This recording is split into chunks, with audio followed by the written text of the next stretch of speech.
Je travaille dans ce petit aéroport régional depuis presque 3 ans maintenant. Mon poste n'a rien d'extraordinaire, je suis agent d'entretien de nuit, chargé de nettoyer les salles d'embarquement une fois que les derniers vols ont décollé. À cette heure-là, l'aéroport est pratiquement désert. Seuls quelques agents de sécurité patrouillent de temps en temps, et on entend parfois le bruit lointain d'un chariot métallique qu'un autre employé pousse quelque part dans les couloirs. J'ai toujours aimé l'atmosphère nocturne du terminal. Les néons diffusent une lumière froide qui se reflète sur le sol en carrelage, et l'absence de passagers donne au lieu une sensation étrange de calme suspendu. Mais il y a aussi quelque chose de dérangeant dans ces couloirs vides, quelque chose qui me donne parfois l'impression que je ne suis pas vraiment seul. Cela a commencé il y a environ une semaine. Alors que je passais l'aspirateur près des sièges de la salle d'embarquement numéro 7, j'ai remarqué un homme assis là, seul, immobile. Il était vêtu d'un manteau sombre, la tête légèrement baissée, les mains croisées sur ses genoux. Il regardait fixement à travers les grandes baies vitrées, en direction de la piste d'atterrissage déserte. Au début, je n'ai pas trouvé ça particulièrement étrange. Il arrive que certains passagers attendent un vol retardé ou qu'un employé prenne une pause avant de rentrer chez lui. Mais lorsque j'ai terminé mon travail et que je suis revenu sur mes pas, il était toujours là, exactement dans la même position, comme s'il n'avait pas bougé d'un centimètre. La nuit suivante, il était là encore. Même siège, même posture, toujours en train de fixer la piste vide. Je me suis arrêté un instant pour l'observer, intrigué. Le terminal était censé être fermé au public après le dernier vol, et pourtant, il semblait s'attarder ici sans que personne ne s'en soucie. 3 jours, 3 nuits de suite où cet homme apparaissait, toujours au même endroit, toujours silencieux. À partir de là, quelque chose a commencé à me déranger profondément. Ce n'était plus une simple coïncidence. Les nuits passaient, et avec elles mon malaise grandissait. Cet homme, je ne savais même pas pourquoi j'avais commencé à l'appeler ainsi, tant il ressemblait davantage à une ombre qu'à une personne réelle, continuait d'apparaître au portillon 7. Toujours à la même heure, toujours avec cette fixité troublante dans le regard. J'ai essayé de trouver des explications rationnelles. Peut-être était-il un employé travaillant en horaire décalé, un voyageur égaré, coincé entre 2 vols? Mais pourquoi alors aucun de mes collègues ne semblait le remarquer? Je leur ai posé la question, en mentionnant discrètement la présence de cet homme étrange, mais on m'a répondu avec des haussements d'épaules ou des sourires gênés. Personne ne semblait voir ce que je voyais. Une nuit, pris par une curiosité mêlée de crainte, j'ai décidé de vérifier les enregistrements des caméras de sécurité. Je connaissais l'agent de surveillance, un type sympathique nommé Marc, qui travaillait souvent la même rotation que moi. En partageant un café tiède dans la petite salle de contrôle, je lui ai demandé de remonter les images de la salle d'embarquement numéro 7, à l'heure exacte où j'avais vu l'homme. À mon grand effroi, les vidéos montraient bien la salle déserte, les rangées de sièges vides, mais aucune trace de l'homme en manteau sombre. C'était comme s'il n'avait jamais été là, comme si j'avais rêvé sa présence. Pourtant, j'étais sûr de ce que j'avais vu. Chaque détail était gravé dans mon esprit.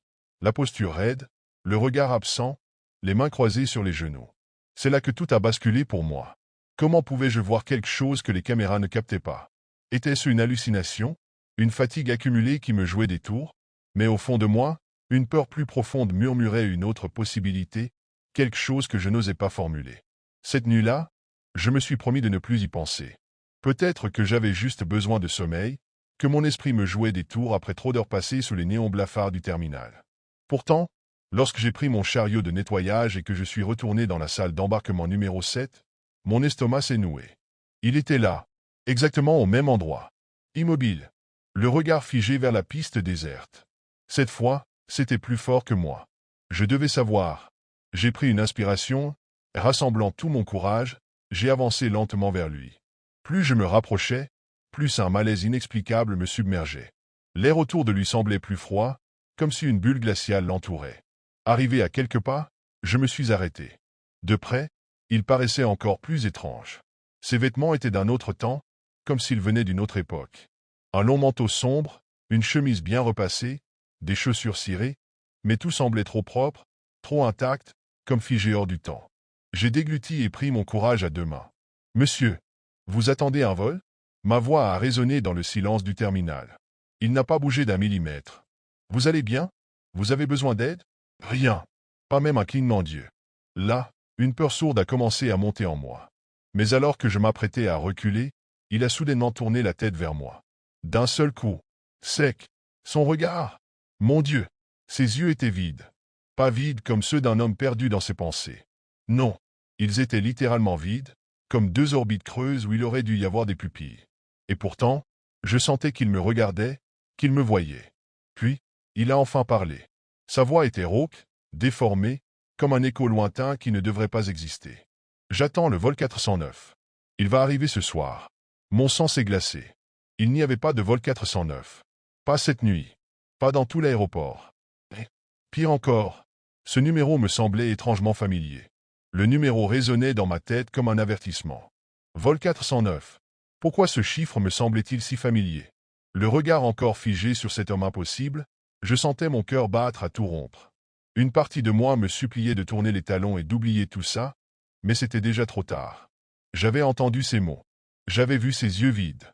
Les mains moites, je me suis précipité vers le poste de surveillance. Marc était encore là, absorbé par l'écran de son ordinateur. Essoufflé, je lui ai demandé s'il pouvait rechercher des informations sur un vol 409. Il a haussé un sourcil mais a tapé les chiffres sur son clavier. Quelques secondes plus tard, son visage a perdu toute couleur. « Mec, tu te fous de moi? Quoi? Le vol 409, il n'a jamais atterri. » Je me suis figé. Marc a tourné l'écran vers moi. Un vieux article de journal s'affichait. Mystère à l'aéroport. Le vol 409 disparaît lors de l'atterrissage. Aucun survivant retrouvé. J'ai senti un frisson glacial parcourir mon échine. L'article datait de plusieurs décennies. L'avion avait envoyé un dernier message en approche, puis plus rien. Aucun crash, aucun débris retrouvé. Il s'était littéralement évaporé avant de toucher le sol. J'ai avalé difficilement ma salive. Les passagers? Marc a cliqué sur une autre page. Une liste de noms est apparue. Mes yeux ont parcouru la colonne de portraits en noir et blanc, jusqu'à ce que mon souffle se bloque. L'homme du portillon s'était là. Même visage. Même regard perdu. Je suis resté figé un instant, incapable de bouger, incapable de penser. Puis, d'un coup, un bruit sourd a résonné dans le terminal. Un écho. Un grondement lointain. Comme un moteur d'avion. Le grondement s'intensifiait. Ce n'était pas possible. Aucun vol n'était prévu cette nuit. Et pourtant, en courant à travers le terminal désert, j'entendais distinctement ce bruit sourd, comme si un avion approchait de la piste. Arrivé devant les grandes baies vitrées, mon souffle s'est coupé. La piste, plongée dans l'obscurité, semblait différente. Les lumières rouges et blanches qui jalonnaient le sol tremblaient légèrement, comme un mirage. Et au loin, à peine perceptible dans la brume nocturne, des phares d'atterrissage brillaient dans le ciel. Ce n'était pas possible. Derrière moi, un bruit de pas lents a résonné. Je me suis retourné d'un coup. L'homme était là, toujours au portillon 7, toujours dans la même posture. Mais cette fois, il me regardait directement. Et il souriait. Un frisson incontrôlable m'a traversé le dos. Il s'est levé lentement, dans un mouvement trop fluide, trop irréel, et a avancé vers les portes vitrées menant à la passerelle. D'un geste mécanique, il a tendu la main vers la poignée. Il est enfin arrivé. J'ai voulu crier, lui dire d'arrêter, mais aucun son n'est sorti de ma bouche. Les portes se sont ouvertes dans un souffle glacial. L'air sentait le kérosène, et quelque chose d'indéfinissable, une odeur métallique, ancienne. Puis, j'ai vu un avion, sorti de nulle part, stationné juste devant la passerelle. Un vieux modèle, usé par le temps, avec une carlingue couverte de fissures et de rouille. Les moteurs tournaient encore dans un bruit sourd, presque lointain. Mais ce qui m'a paralysé, ce n'était pas l'avion lui-même. C'étaient les silhouettes derrière les hublots. Elles étaient là, des dizaines, immobiles, à me regarder. Des visages flous, figés dans un état entre la vie et la mort. L'homme a fait un pas vers la passerelle. J'ai reculé, le cœur battant à m'en rompre les côtes. Puis, d'un seul coup, tout a disparu. Le bruit, l'avion, l'homme. Il ne restait que moi, seul, face à la piste vide. Et une dernière chose, le siège du portillon 7, légèrement enfoncé, comme si quelqu'un venait juste de se lever.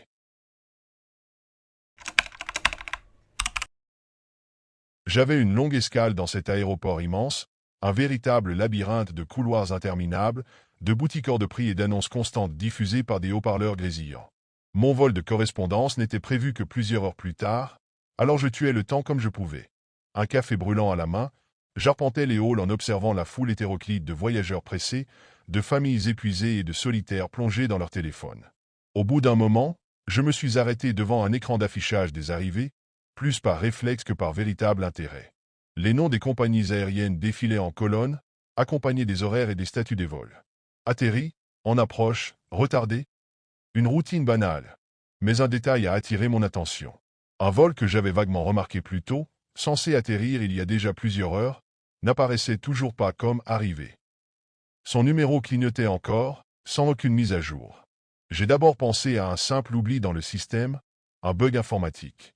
Pourtant, en fixant l'écran, une sensation étrange m'a traversé, comme un frisson sourd qui n'avait rien à voir avec la climatisation glaciale du terminal.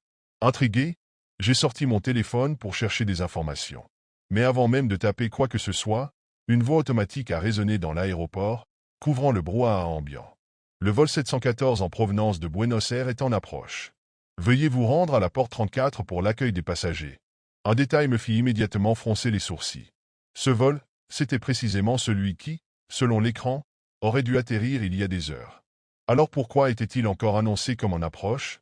Intrigué, j'ai décidé de demander à un agent d'accueil, espérant une explication logique. Une jeune femme en uniforme bleu se tenait derrière un comptoir, tapant distraitement sur son clavier. « Excusez-moi, le vol 714 de Buenos Aires. Il est censé avoir atterri depuis longtemps, mais l'écran l'annonce toujours en approche. Il y a un problème ?» Elle a relevé les yeux vers moi avec un léger froncement de sourcils, comme si ma question n'avait aucun sens. « Le vol 714 ? Je suis désolé, monsieur, mais il n'y a aucun vol avec ce numéro prévu aujourd'hui. » Je l'ai regardé, perplexe. Mais je l'ai vu sur le panneau d'affichage, juste là, il y a quelques minutes. « Vous êtes sûr ?» Elle a secoué la tête, visiblement agacée, avant de jeter un regard rapide à son écran. « Non, je ne trouve rien à ce numéro. Vous êtes sûr qu'il s'agit du bon vol ?» Je me suis retourné vers le panneau, cherchant la ligne qui indiquait encore ce fameux vol. Mais à ma stupéfaction, il avait disparu, comme s'il n'avait jamais été là. Mon cœur s'est mis à battre plus vite. J'étais certain de l'avoir vu. J'avais même entendu l'annonce dans les haut-parleurs. Pourtant, personne ne semblait au courant. J'ai tenté ma chance avec un autre employé, puis un troisième. Même réponse, aucun vol 714 de Buenos Aires n'était prévu aujourd'hui. Un doute angoissant a commencé à s'immiscer en moi. Je devais comprendre. Sans un mot de plus, j'ai attrapé mon téléphone et tapé « Vol 714 Buenos Aires » dans la barre de recherche. Ce que j'ai découvert m'a glacé le sang. Les premiers résultats sur mon téléphone étaient des articles vieux de plusieurs années. Je n'arrivais pas à y croire. Le vol 714 n'était pas un retard quelconque. C'était bien plus que cela. Ce vol avait disparu, il y a plus de 20 ans. Les titres des articles étaient sans équivoque. Le vol 714 de Buenos Aires disparaît en mer, aucun survivant trouvé après la disparition du vol 714. Des détails effrayants sur le vol, les passagers, et le mystère qui l'entourait. L'avion avait quitté Buenos Aires pour une destination inconnue, mais avant même de franchir la moitié du trajet, il avait complètement disparu des radars. Aucun signe de débris, aucune trace de l'appareil. Il avait été perdu, englouti par l'invisible. Je suis resté là, figé, les yeux rivés sur l'écran. Mon cerveau refusait d'admettre ce que mes yeux voyaient. Comment est-ce possible? Le vol était officiellement considéré comme disparu, sans aucun espoir de retrouver les passagers. Et pourtant, tout ce que je savais, c'était que je venais de voir ce même numéro de vol sur le panneau d'affichage. Un frisson m'a parcouru l'échine. C'était un mauvais rêve. Mais c'était réel. Pourquoi diable cet avion apparaissait-il maintenant, ici, à cet instant précis? Je me suis senti piégé dans une réalité déformée, un gouffre qui semblait se creuser sous mes pieds. Mais une pensée est venue me frapper comme un éclair. Et si ce n'était pas un hasard? Je n'ai pas pu m'empêcher de replonger dans mes recherches, compulsivement, cherchant des détails sur les passagers, les dates, les circonstances. Mais plus je creusais, plus un sentiment de malaise s'installait en moi. Une partie de moi voulait arrêter, mais une autre, plus curieuse, me poussait à en savoir davantage. C'est là que j'ai vu quelque chose qui m'a complètement déstabilisé. Le nom du commandant de bord était le même que le mien. Mon cœur a cessé de battre un instant. J'ai dû me mordre la lèvre pour ne pas laisser échapper un cri. Le nom du commandant de bord, inscrit dans l'article, était le mien. Une onde de choc m'a traversé. Comment cela pouvait-il être possible? Je n'étais pas le commandant d'un vol disparu, je n'étais qu'un simple voyageur ici, en transit. Mais pourtant, le nom inscrit sur l'article correspondait à mon prénom et à mon nom de famille exact, sans aucune variation. J'ai tout de suite eu un vertige, comme si le sol se dérobait sous moi. Mon esprit tournait en rond, essayant de faire sens de cette situation absurde. Peut-être une erreur, une coïncidence macabre, mais il n'y avait pas de place pour le doute, je n'avais jamais eu de lien avec cet accident. Ou du moins, c'est ce que je croyais. D'un geste tremblant, J'ai fermé l'écran de mon téléphone. Mais l'image du nom persiste, gravée dans mon esprit. L'angoisse montait en moi, un tourbillon de questions sans réponse. J'avais besoin de clarifier tout cela. J'avais besoin de savoir ce qui se passait vraiment ici. Je suis allé à la porte d'embarquement indiquée pour ce vol mystérieux. La porte 34, celle qui avait encore affiché le vol 714 quelques minutes auparavant. En arrivant à l'endroit, je n'ai pas pu m'empêcher de remarquer un silence étrange, presque irréel. Les gens passaient près de moi sans me prêter attention, mais il y avait quelque chose d'étrange dans leur comportement, quelque chose de distant, d'automatique. Et là, au bout du hall, quelque chose a attiré mon regard. Un avion, vieux, usé par le temps, était en train de se poser lentement sur la piste, comme si le temps lui-même s'était arrêté. Mais ce qui m'a glacé le sang, c'était l'apparence de cet avion. Il était exactement comme l'avion de ce vol disparu. Le même modèle, la même peinture, mais avec une patine sombre, presque inquiétante. Je n'arrivais pas à détacher mes yeux de la scène. L'avion avait l'air de sortir d'une autre époque, un vestige figé dans le passé, mais il était bien là, devant moi. Je voulais fuir, mais mes jambes étaient comme paralysées. Et alors que je scrutais la cabine, une silhouette bougea derrière l'une des fenêtres. Une forme floue, qui se déplaçait lentement, comme si elle me regardait. Je suis resté là, pétrifié, mes yeux rivés sur la silhouette qui se déplaçait dans l'avion. Elle semblait s'approcher lentement de la fenêtre, comme si elle voulait s'assurer que je la voyais. Un frisson glacial m'a parcouru la colonne vertébrale, mes mains tremblaient, mais je ne pouvais détourner le regard. Chaque fibre de mon être me criait de fuir, de m'éloigner, mais mes jambes étaient figées, comme ancrées au sol. Soudainement, une annonce retentit dans l'aéroport, aussi claire que glaçante. Le vol 714, en provenance de Buenos Aires, a enfin atterri. Veuillez vous diriger vers la porte 34 pour l'accueil des passagers. Je n'avais jamais entendu une annonce aussi précise et aussi sinistre. La porte 34, c'était la même porte où je me trouvais, juste là, devant cet avion antique. Ma tête bourdonnait, une douleur aiguë me traversait les tempes. Pourquoi cette annonce? Pourquoi moi? Je n'avais pas le temps de réfléchir davantage, car la porte à côté de moi s'est ouverte brusquement, un souffle d'air froid me frappant en plein visage. Je me suis tourné vers elle, mes yeux écarquillés. Des passagers commençaient à sortir de l'avion, mais leurs mouvements étaient lents, étrangement synchronisés. Ils marchaient tous avec la même démarche mécanique, comme des ombres qui n'avaient plus de vie. Leurs visages étaient pâles, leurs yeux vides, et leurs vêtements, ceux de l'époque du vol disparu, des années 90. J'ai voulu reculer, mais une main froide s'est posée sur mon épaule. Un frisson de terreur pure m'a traversé. Je me suis retourné brusquement, mes yeux se fixant sur une silhouette sombre derrière moi. C'était un homme, grand et pâle, avec des traits que je n'arrivais pas à distinguer clairement, comme s'il était flou, comme s'il n'était pas tout à fait réel. « Vous êtes attendu » m'a-t-il murmuré d'une voix creuse, presque sans émotion. J'ai ouvert la bouche pour crier, mais aucun son n'est sorti. La panique m'a envahi. Les passagers continuaient à avancer vers moi, leurs regards vides, leurs visages figés. Ils ne me voyaient pas, mais je sentais leur présence de plus en plus lourde. Et avant même que je puisse réagir, l'homme derrière moi a doucement fait glisser sa main jusqu'à mon cou. Tout s'est ensuite assombri. L'aéroport était bondé, bruyant, saturé d'annonces étouffées et de conversations entrecoupées. J'étais fatigué, mon vol avait été long, et tout ce que je voulais, c'était récupérer ma valise et rentrer chez moi. Je me tenais devant le tapis roulant, regardant les bagages défiler sous les lumières blafardes. Lorsque ma valise apparut, je la saisis d'un geste mécanique, soulagé à l'idée de quitter cet endroit. Mais dès que je la soulevai, un détail me frappa. Elle semblait plus lourde que d'habitude. Je fronçai les sourcils. Peut-être étais-je simplement épuisé? Peut-être que mon corps me jouait des tours après des heures passées dans un avion exigu? Je fis rouler la valise sur quelques mètres, puis, pris d'un doute, je m'arrêtai pour examiner l'étiquette. Mais celle-ci était illisible, griffonnée par l'usure et les frottements du voyage. Mon cœur accéléra légèrement. Ce n'était peut-être pas la mienne. Je passai la main sur le tissu, cherchant une marque familière, une éraflure, un détail qui me prouverait que cet objet m'appartenait. Mais non. Plus je l'observais, plus un frisson me parcourait l'échine. Je saisis le zip pour l'ouvrir légèrement et vérifier son contenu. Mais il était scellé, pas avec un cadenas ordinaire, mais avec un fil de fer tordu, serré de manière brutale, comme si quelqu'un avait voulu s'assurer que personne ne puisse l'ouvrir. Et c'est là que je sentis quelque chose bouger à l'intérieur. Je restai figé, la main crispée sur la poignée de la valise.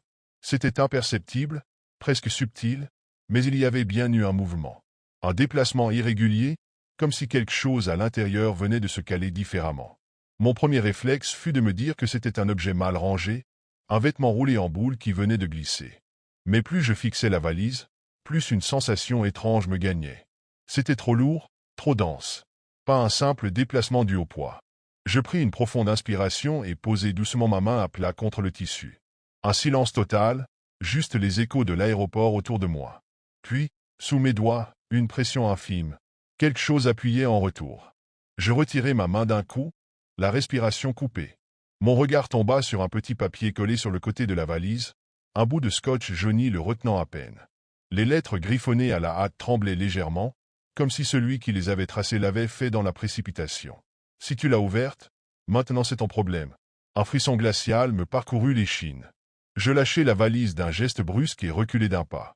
Mais avant que je puisse réfléchir à ce que je devais faire, une ombre se détacha de la foule et s'approcha lentement de moi. L'homme s'arrêta juste devant moi, son regard sombre fixé sur la valise. Il était grand, vêtu d'un manteau long et sombre, et son visage semblait étrangement neutre. Ni inquiet, ni curieux. Juste une absence totale d'émotion. Elle est à toi maintenant. Sa voix était basse, presque un murmure, mais chaque mot résonna dans mon crâne comme un coup de marteau. Je déglutis avec difficulté. Non, je crois qu'il y a une erreur. Je me suis trompé de valise.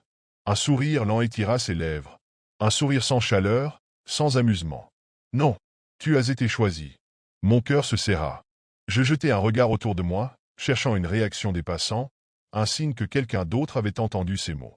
Mais personne ne semblait nous prêter attention. Comme si, au milieu de cet aéroport bruyant, une bulle invisible nous isolait du reste du monde. L'homme tendit lentement la main vers la valise, mais au lieu de la reprendre, il en tapota doucement la poignée du bout des doigts. « Prends soin. » Puis, sans un mot de plus, il se détourna et disparut dans la foule. Je restai là, la bouche sèche, le cœur battant à tout rompre. Et la valise bougea à nouveau. Je n'en pouvais plus. Je devais me débarrasser de cette valise. Les battements frénétiques de mon cœur résonnaient jusque dans mes tempes alors que je marchais d'un pas rapide vers le comptoir des objets perdus. Une sueur froide me collait la chemise au dos. Chaque mouvement de la valise envoyait une vague de panique dans mon ventre. Ce que j'avais senti à l'intérieur, ce que cet homme m'avait dit, tout ça n'avait aucun sens. J'atteignis enfin le comptoir et déposai brusquement la valise devant l'agent. J'ai pris la mauvaise valise. Je voudrais la signaler comme perdue. L'homme derrière le guichet, un type d'une cinquantaine d'années à l'air blasé, jeta un coup d'œil rapide à l'objet. Non, pardon? Votre nom, monsieur? Non, ce n'est pas ma valise. Quelqu'un l'a oublié? Numéro de vol? Mon estomac se serra. Il ne comprenait pas. Ou pire, il ne voyait pas la valise. Écoutez, il y a un problème avec cette valise, elle bouge toute seule. Monsieur, voulez-vous la signaler ou non? Coupa-t-il d'un ton fatigué. Je restai sans voix. Mes mains tremblaient légèrement. Quelque chose clochait. Je fis un pas en arrière, prêt à abandonner, mais au moment où je me retournai, la valise roula doucement vers moi, comme si elle refusait de rester ici. Je la saisis, le souffle court, et m'éloignai du comptoir en accélérant le pas. J'atteignis l'une des sorties du terminal, déterminé à l'abandonner quelque part. Mais à peine eus-je franchi la porte qu'un poids invisible me tira vers le sol. Je perdis l'équilibre, lâchai la valise, et le zip scellé par le fil de fer se mit à grincer. Il était en train de s'ouvrir tout seul. Le zip grinça longuement, chaque centimètre libéré résonnant dans l'air comme une menace sourde. Mon souffle se bloqua dans ma gorge. J'aurais dû fuir, courir sans me retourner. Mais mes jambes restaient figées, clouées par une terreur viscérale. Le tissu s'écarta lentement, comme si quelque chose à l'intérieur repoussait les parois de la valise de l'intérieur. Une odeur épaisse et rance s'en échappa, me frappant de plein fouet. Un mélange de moisis, de sang séché et de teint chair en décomposition. Puis je le vis. Une main. D'abord, je crus à un cadavre. Une main osseuse, à la peau cireuse et parcheminée, dépassa de l'ouverture. Mais elle bougea, lentement, comme si elle cherchait à tâtonner le sol. Un gémissement monta de la valise. Un son étouffé, inhumain. Mon corps enfin réagit. Je reculai brusquement, trébuchant presque en arrière. Mais la chose à l'intérieur bougeait plus vite maintenant. La main se referma sur le rebord de la valise, puis un bras entier en émergea, décharné, aux articulations anormalement saillantes. Je voulais hurler, mais aucun son ne sortit de ma bouche. Puis je sentis quelque chose derrière moi. Un souffle glacé frôla ma nuque. Une voix siffla à mon oreille. C'est à ton tour maintenant. Tout devint noir. Quand je repris conscience, j'étais allongé sur un sol dur et froid. Un bruit mécanique bourdonnait autour de moi. J'ouvris les yeux. Des lumières blafardes défilaient au-dessus de ma tête. J'étais en mouvement. Je tournais lentement la tête et mon cœur s'arrêta net. J'étais sur la ceinture à bagages. Comme un simple objet, je glissais vers l'arrière du terminal, là où les valises disparaissaient dans les entrailles de l'aéroport. Et au loin, juste avant que l'obscurité ne m'engloutisse, je vis une autre personne ramasser la valise et lire la même note.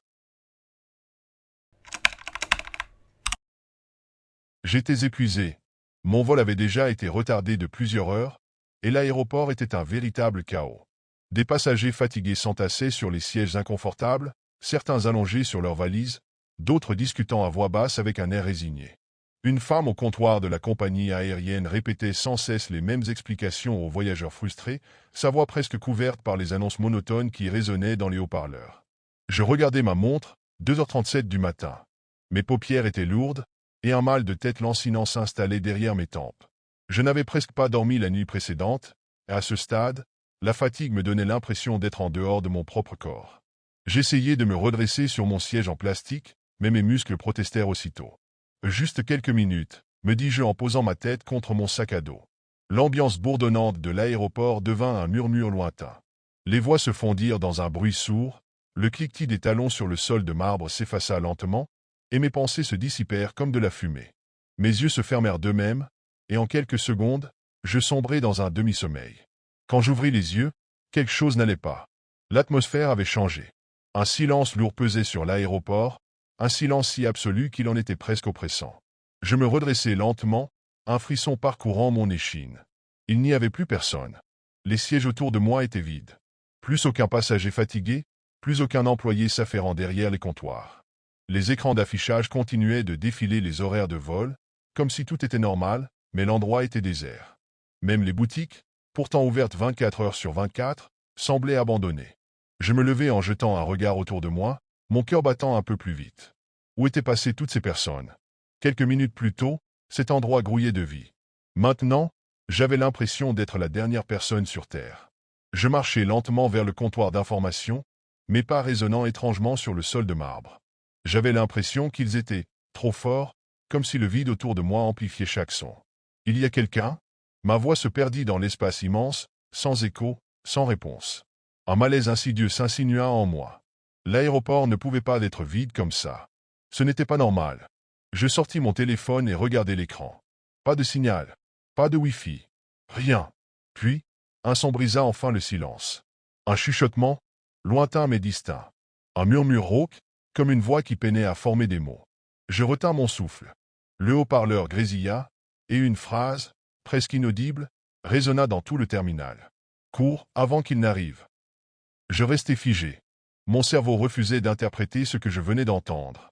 L'annonce avait été murmurée, comme un souffle à peine perceptible, et pourtant elle s'était propagée dans tout l'aéroport, amplifiée par les haut-parleurs. Cours avant qu'il n'arrive. Mon cœur s'accéléra brusquement. Qu'est-ce que ça voulait dire? Je levai les yeux vers les écrans d'affichage accrochés au mur. Ils continuaient de montrer les horaires des vols, imperturbables, comme si rien d'inhabituel ne se produisait. Pourtant, un détail me fit frissonner. Une nouvelle ligne venait d'apparaître, en lettres rouges, clignotant faiblement au bas de l'écran. Évacuation immédiate. J'avalai ma salive avec difficulté. Évacuation? Pourquoi? Il n'y avait ni alarme, ni agent de sécurité, ni mouvement de panique. Seulement moi, seul, dans cet aéroport immense et silencieux. Puis, la voix revint. Cette fois, plus proche. Cours, vite. Les haut-parleurs grésillèrent, et un bruit plus étrange se superposa au message. Un son de respiration, saccadé, rauque, comme si quelqu'un ou quelque chose luttait pour reprendre son souffle. Mes jambes se mirent à trembler. Tout mon corps me criait de fuir, mais fuir où? Les couloirs étaient vides, les portes automatiques étaient loin derrière moi. J'avais le sentiment affreux que si je faisais un pas de plus, quelque chose allait me voir. Un nouveau bruit résonna, quelque part derrière moi. Un léger crissement, comme si quelqu'un venait de bouger. Je me précipitai vers la sortie la plus proche, mes pieds frappant le sol avec une force qui semblait disproportionnée pour l'espace démesurément vide autour de moi. Mais lorsque j'arrivai aux portes automatiques, elles restèrent fermées, figées. Je appuyai sur le bouton d'urgence, mais rien ne se passa. Mon souffle était court, mes mains moites, et une panique grandissante me paralysait. Je fis demi-tour, le regard paniqué, scrutant chaque recoin de l'aéroport, espérant trouver une sortie, un indice, n'importe quoi qui me dise que je n'étais pas complètement seul. Mais tout était silencieux. Les boutiques étaient fermées, comme si les rideaux de fer étaient tirés depuis des heures, et les panneaux d'information vides de toute mise à jour. Aucune lumière ne clignotait, tout était parfaitement figé, comme si le temps lui-même s'était arrêté. Je me mis à courir le long des couloirs, mais tout semblait démesurément long. Les murs semblaient s'étirer devant moi, comme pour m'empêcher d'avancer. Je me retournai plusieurs fois, l'impression que quelqu'un m'observait, mais il n'y avait personne. Je jetai un coup d'œil à mon téléphone une nouvelle fois, espérant désespérément capter un signal, mais il restait bloqué, comme si l'aéroport entier était plongé dans un vide technologique. Les écrans continuaient de clignoter, affichant toujours les mêmes informations. Prochain vol, 3h10. Mais la lumière sur l'écran se troubla soudainement, et une nouvelle image apparut, brouillée et instable, comme une caméra de surveillance défectueuse. Et là, j'eus la nausée. Sur l'image, dans un coin de l'écran, une silhouette floue se tenait immobile, juste au bout du corridor. Je m'approchai lentement, mes jambes tremblant sous le poids de ma propre terreur. Puis, dans un éclat de clarté, je vis ce qui se trouvait sur l'écran, des figures sombres, mouvantes, s'approcher des portes de l'aéroport. Pas des personnes. Des formes, des ombres.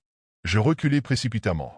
Mais à ce moment-là, un bruit sourd se fit entendre, comme un souffle lourd, de plus en plus proche. Je n'étais plus seul. Le bruit se rapprochait, de plus en plus fort, de plus en plus distinct. Un souffle lourd, rauque, comme une bête respirant dans l'obscurité. Je n'osais pas me retourner, mais mes instincts me disaient que je n'étais plus seul, que quelque chose ou quelqu'un m'observait, attendant le bon moment pour se manifester. Je me précipitai vers un autre corridor, mais à chaque pas, je sentais l'air devenir plus lourd, comme si une pression invisible se resserrait autour de moi. Les murs semblaient se refermer lentement, rendant l'espace encore plus oppressant. Je jetai un coup d'œil en arrière. Rien. Mais le souffle, ce souffle abominable, continuait à me suivre, me traquant. Puis, soudainement, les haut-parleurs grésillèrent à nouveau, cette fois avec une intensité presque insupportable. La voix, toujours cette même voix chuchotante, revint, plus menaçante encore. Trop tard. Ils sont déjà là. Mon cœur fit un bond dans ma poitrine. Je tournai précipitamment la tête vers la source de la voix, mais il n'y avait toujours rien. Les couloirs étaient déserts. Pourtant, un froid glacial s'était abattu sur la pièce, comme si la température venait de chuter de plusieurs degrés en un instant. Je me mis à courir, folle, paniquée, cherchant une issue. Mais plus j'avançais, plus il semblait que les couloirs se déformaient, s'étiraient à l'infini. Les murs semblaient vivants, mouvants, comme s'ils étaient faits d'une matière fluide et changeante. Une pression insoutenable m'envahit, me forçant à m'arrêter un instant. La tête me tournait. Je voulais crier, mais aucun son ne sortait de ma bouche. Et là, dans un coin de ma vision, une ombre apparut. Ce n'était pas une silhouette humaine. Ce n'était pas une forme que j'avais vue auparavant. C'était une présence, indistincte, mais terrifiante. Elle se rapprochait lentement, se glissant dans le vide comme une brume noire, prête à m'engloutir. Je me jetai vers la porte la plus proche, la secouant frénétiquement, mais elle resta fermée. Les ombres étaient maintenant partout, se matérialisant autour de moi. Des silhouettes qui se déplaçaient sans bruit, avançant vers moi. La dernière chose que j'entendis avant que tout ne devienne noir, ce fut un dernier souffle, un souffle rauque, juste derrière moi. Et une voix, si faible, si proche, murmurant. « Tu n'aurais pas dû rester ?» Puis le noir complet. J'étais épuisé. Après une longue escale et des heures d'attente interminables, tout ce que je voulais, c'était trouver un endroit calme pour m'asseoir avant mon vol. L'aéroport était bondé, bruyant, une marée incessante de passagers pressés, de valises roulant sur le sol et d'annonces résonnant dans les haut-parleurs. Je marchai lentement jusqu'à la porte 13, où, à ma grande surprise, il y avait encore quelques sièges libres. Je choisis une place près de la vitre, d'où je pouvais observer la piste plongée dans la lumière froide des lampadaires. C'est alors que je le vis. Un homme était assis un peu plus loin, seul. Il portait un costume sombre, légèrement élimé, et un chapeau de feutre qui cachait en partie son visage. Il était parfaitement immobile, les mains jointes sur ses genoux, le regard fixé sur la piste comme s'il attendait quelque chose, ou quelqu'un. Son apparence avait quelque chose d'étrange, d'incongru. Son costume semblait sorti d'une autre époque, tout comme ses chaussures usées aux bouts légèrement pointus. Ce qui me troubla le plus, ce ne fut pas tant son apparence, mais le fait que personne ne semblait le remarquer. Les autres passagers passaient près de lui sans un regard, comme s'il n'existait pas. Pourtant, il était bien là, tangible, une présence silencieuse et pesante. Un frisson me parcourut l'échine, sans que je puisse en expliquer la raison. Je ne pouvais pas détourner les yeux de lui. Il y avait quelque chose d'indéfinissable dans sa posture, une sorte de fixité troublante. Peut-être était-ce simplement la fatigue qui me jouait des tours, mais une étrange sensation de malaise s'installait en moi. Poussé par une curiosité inexplicable, je pris mon courage à deux mains et m'approchai de lui. « Bonsoir, tout va bien ?» demandai-je d'une voix hésitante. Il ne réagit pas immédiatement. Pendant un instant, j'eus l'impression qu'il ne m'avait pas entendu. Mais alors que j'allais répéter ma question, il tourna très lentement la tête vers moi. C'est à ce moment-là que je remarquai ses yeux. Ils étaient sombres, profondément enfoncés dans leurs orbites, et leur éclat semblait éteint, comme si toute vie les avait quittés depuis longtemps. Il ouvrit légèrement la bouche, et un murmure en sortit, à peine audible. Je me penchai instinctivement pour mieux comprendre, mais ses paroles étaient indistinctes, déformées, comme un écho lointain. « Brûle, encore !» Sa voix n'avait rien de naturel. Elle semblait venir de très loin, étouffée, brisée, comme un enregistrement ancien abîmé par le temps. Un frisson glacial remonta le long de ma nuque. L'air autour de nous était devenu plus froid. Je le remarquai soudainement, cette chute de température brutale et anormale. Et puis il y avait cette odeur, quelque chose de métallique, de brûlé, une senteur âcre qui me serra la gorge. Je fis un pas en arrière, pris d'un instinct primal de fuite. L'homme ne bougea pas, mais ses yeux me suivaient. J'avais l'impression d'être en présence de quelque chose qui ne devait pas être là. Mon cœur battait plus vite. Quelque chose n'allait pas. Cet homme, il y avait en lui une étrangeté dérangeante, quelque chose d'indéfinissable qui me donnait envie de partir immédiatement. Je détournai les yeux un instant, cherchant autour de moi une réaction, un signe que quelqu'un d'autre l'avait remarqué. Mais personne ne semblait le voir. Les passagers continuaient de circuler, absorbés par leur téléphone, leur conversation ou simplement perdus dans leurs pensées. Même les agents de l'aéroport passaient à quelques mètres de lui sans la moindre attention. J'essayais de rationaliser. Peut-être qu'il l'ignorait simplement, peut-être était-il juste un vieil homme solitaire, perdu dans ses souvenirs. Pourtant, quelque chose en moi refusait cette explication. Je regardai à nouveau dans sa direction. Il n'avait pas bougé, toujours assis, les mains jointes sur ses genoux. Mais ses lèvres remuaient faiblement, comme s'il murmurait encore quelque chose. Je ne pouvais pas l'entendre cette fois, mais une angoisse sourde s'insinua en moi. Puis, je remarquai d'autres détails qui m'avaient échappé. Ses vêtements, ils n'étaient pas seulement démodés, ils semblaient usés d'une manière étrange, presque brûlés par endroits. Le bas de son pantalon était légèrement effiloché, comme si le tissu avait été rongé par la chaleur. Ses chaussures, elles aussi, portaient des traces noires, comme si elles avaient été en contact avec des braises. L'odeur revint, plus forte, ce parfum métallique et brûlé qui m'avait déjà frappé quelques instants plus tôt. Une sueur froide coula dans mon dos. Je pris une décision rapide, je devais en avoir le cœur net. Je me levai et marchai jusqu'au comptoir le plus proche où une agente de l'aéroport vérifiait des documents. « Excusez-moi, vous avez vu l'homme assis là-bas, près de la porte 13 ?» Elle fronça les sourcils, jeta un coup d'œil derrière moi, puis me regarda à nouveau, visiblement perplexe. « Quel homme ?» Un frisson glacé parcourut mon échine. « Là-bas » insistai-je en pointant du doigt l'endroit où il se trouvait. L'homme en costume sombre, avec un chapeau, il est assis juste à côté de la porte 13. L'agente jeta un nouveau coup d'œil, puis secoua la tête. « Je suis désolé, monsieur, mais il n'y a personne. » Mon estomac se serra. Je me retournai brusquement, le souffle court. Le siège était vide. L'homme avait disparu. Pourtant, l'air semblait encore chargé d'une présence. L'odeur de brûlé flottait toujours dans l'atmosphère, et une sensation oppressante pesait sur ma poitrine. J'avais l'impression d'être observé, comme si une ombre invisible s'accrochait à moi. Je pris une profonde inspiration et tentai de me convaincre que ce n'était qu'un jeu de mon esprit fatigué. Peut-être que l'homme s'était simplement levé et était parti sans que je m'en rende compte. Mais une question me hantait. Pourquoi personne ne l'avait vu?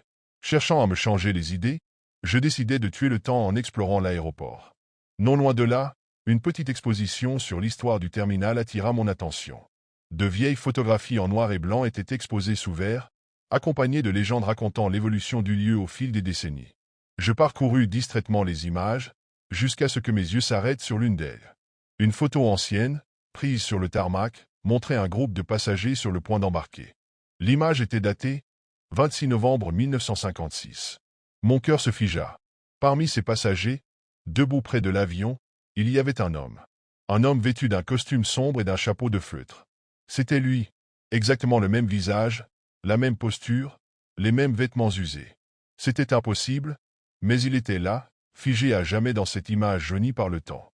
La légende sous la photo fit monter un froid glacial en moi. Dernière image du vol 579, accidenté au décollage depuis la porte 13. Aucun survivant. Mes doigts tremblaient alors que je reculais d'un pas, le regard toujours rivé sur la photo. Mon cerveau refusait d'accepter ce que je voyais. C'était impossible. Ça ne pouvait pas être lui, et pourtant, il était là. L'homme que j'avais vu, avec qui j'avais essayé de parler, était mort il y avait 69 ans. L'air autour de moi semblait plus lourd, oppressant. Mon cœur battait à tout rompre. J'avais besoin d'air. Je quittai précipitamment l'exposition et retournai vers la porte 13, mon regard balayant la zone, comme si j'allais le voir réapparaître. Mais le siège où il était assis était toujours vide. Et pourtant, quelque chose était différent. L'odeur de brûlé était plus forte maintenant. Une odeur âcre, suffocante, comme du métal calciné. Un léger voile de fumée flottait presque imperceptiblement dans l'air. Je regardais autour de moi, cherchant une explication rationnelle, mais personne ne semblait le remarquer. Puis, une annonce résonna dans les haut-parleurs. Mesdames et messieurs, nous vous informons que le vol 342 à destination de Chicago est momentanément retardé en raison de conditions météorologiques inhabituelles. C'était mon vol. Je me figeai. Derrière moi, un courant d'air glacial me fit frissonner. Et alors, je l'entendis. Un murmure, tout près de mon oreille. Une voix basse, déformée, qui ne semblait pas appartenir au monde des vivants. N'embarque pas. Un frisson d'horreur me traversa des pieds à la tête. Je me retournai d'un bond. Personne. Rien d'autre que la lumière blafarde du terminal et le bruit lointain des conversations. Mais cette sensation de présence, elle, était toujours là. Comme si quelqu'un ou quelque chose se tenait juste derrière moi, attendant ma décision. Je regardais l'écran des départs. Le vol était toujours prévu, avec un simple retard annoncé. Mais une terrible pensée s'insinua dans mon esprit. Si je montais à bord, est-ce que je reviendrais jamais?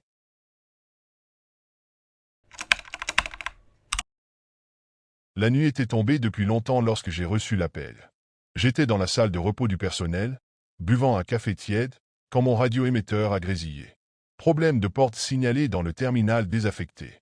Blocage signalé par un agent de sécurité. Vous pouvez vérifier? J'ai levé un sourcil. Cela n'avait aucun sens.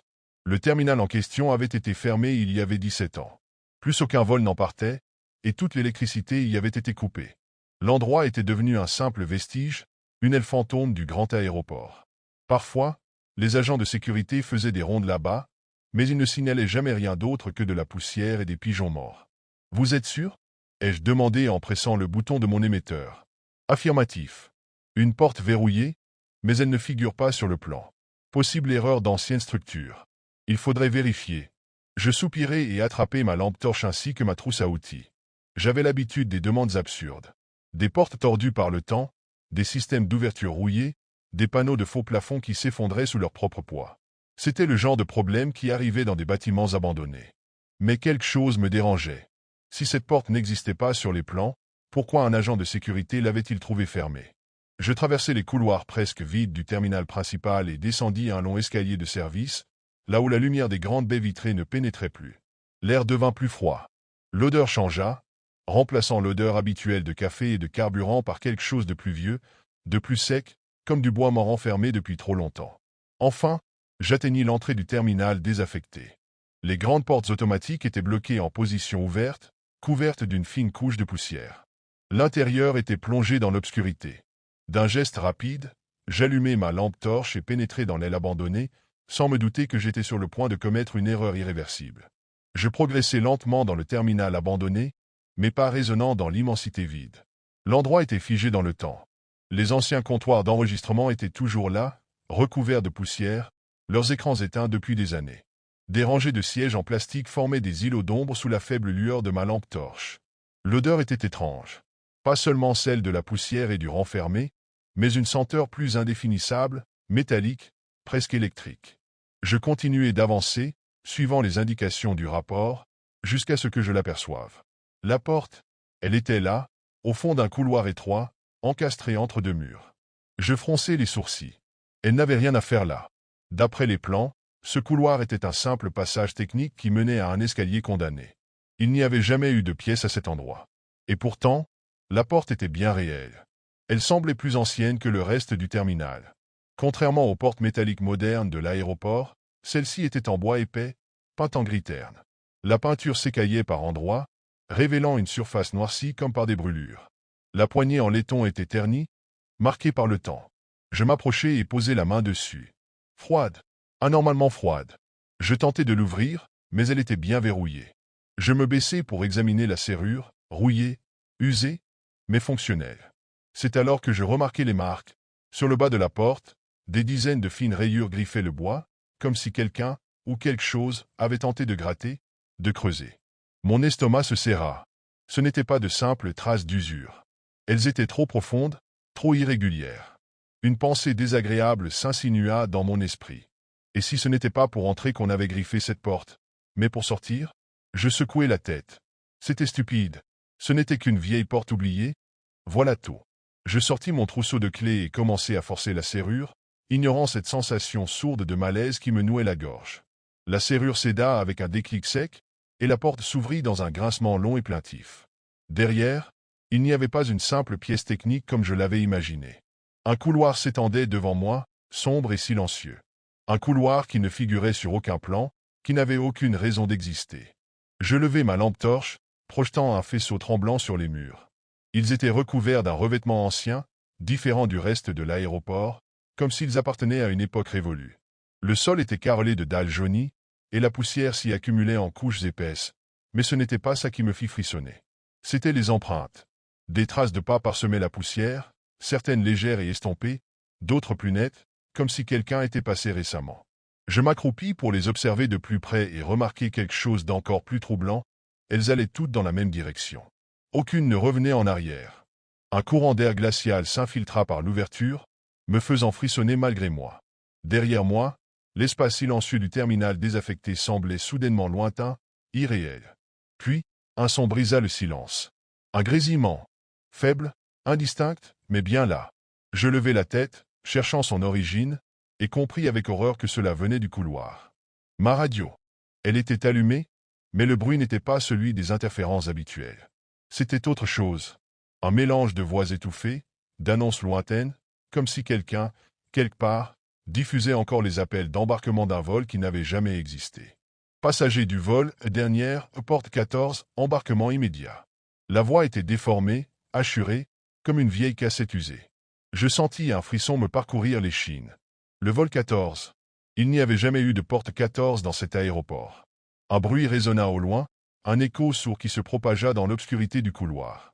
Quelque chose bougeait là-dedans. Je pris une profonde inspiration et fis un pas en arrière. Je n'aurais jamais dû ouvrir cette porte. Mon cœur s'emballa alors que je reculai précipitamment, luttant pour reprendre mon calme. Les bruits autour de moi semblaient se multiplier, devenant de plus en plus forts, comme des échos distants de voix humaines, mais déformés, comme si elles provenaient d'un autre temps. Le sol sous mes pieds vibrait légèrement, et je sentais une pression croissante dans l'air, comme si tout l'espace autour de moi se resserrait lentement.